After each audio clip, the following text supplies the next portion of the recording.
Halos 500 ka mga residente sa General Santos City ang nakabenepisyo sa purok kalusugan nga usa ka medical mission sa Department of Health Region 12. Butsab sa ahensya nga pakgangon ang stigma sa uban nga dunay kahadlok sa pagpabakuna.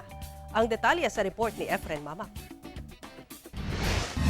Gisalmutan sa halos 500 ka mga residente ang gipahigayong purok kalusugan nga usa ka medical mission sa Department of Health Region 12 nga gipahigayon sa purok 28 Barangay Mabuhay, General Santos City adlawng Miyerkules. Gitanyag sa maong aktibidad ang libreng medical services sama sa free consultation, prenatal, x-ray, family planning, lakip immunization, pagpabakuna kontra pneumonia o flu, duna sa libreng tambal. Gani usa sa buot makabenepisyo ang 78 anyos nga si Lourdes 5. Na may libre na check-up para sa mga sakit. Makatabang man po.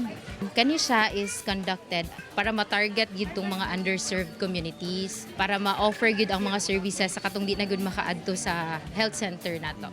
Tumungsab sa ahensya nga mapakusgan ang pagpabakuna sa komunidad sama sa bakuna kontra pneumonia o flu bisan pa nga dili taas ang kaso nga ilang natala sa maong mga sakit. And gina-encourage gyud kay naa man gud stigma pod for our senior citizens or sa katawhan jud nga mahadlok mapabaksin.